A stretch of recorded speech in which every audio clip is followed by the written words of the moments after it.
Since August, we've all witnessed the shocking escalation of violence against the Muslim Rohingya minority in Myanmar. And as a result, over 600,000 have crossed the border into Bangladesh, sparking what is possibly the fastest growing humanitarian emergency the world has seen. With no respect or regard for the principles of humanitarian and international law, the discrimination against and the persecution of the Rohingya minority has continued unabated in full view of the world. Just walking around the camp today, the residents have spoken to me of unimaginable acts of violence that they have witnessed.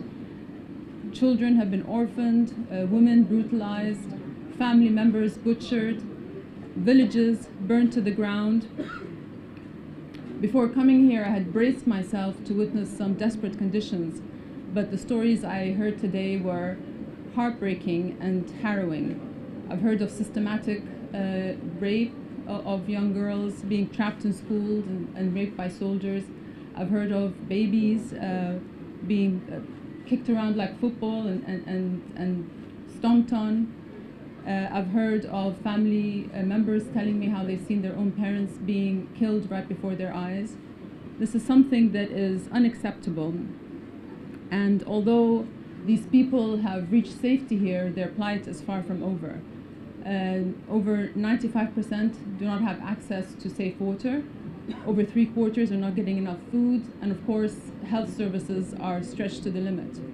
60% of the refugees are children. And that is partly because males above the age of 12 are systematically being killed. And according to what I heard from UNICEF, 14,000 of these children are at risk of dying from malnutrition.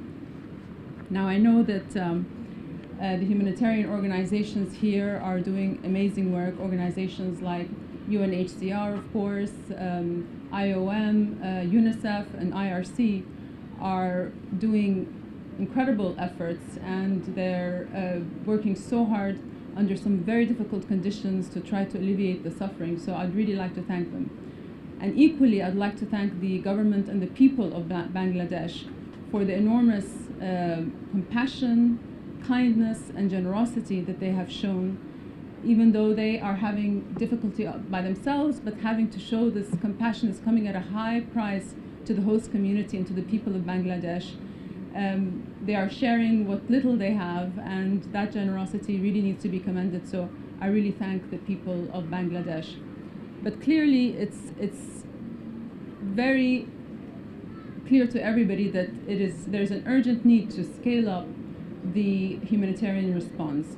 So I urge the donor community who are gathering today in Geneva to respond effectively, quickly, and generously to this crisis.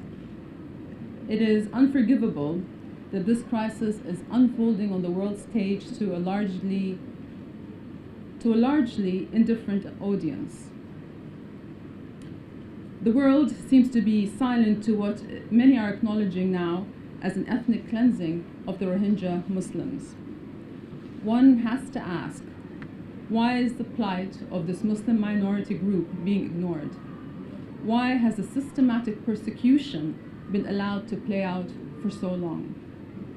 Unfortunately, what we've been seeing is, as a result of some of the terrible acts of a very small minority on the fringes of Islam, where we, the majority, even think that they're on the outside of Islam, has led to a very strong anti-Muslim sentiment and a negative stereotype of Muslims, to the point where many around the world are unable to see Muslims as victims.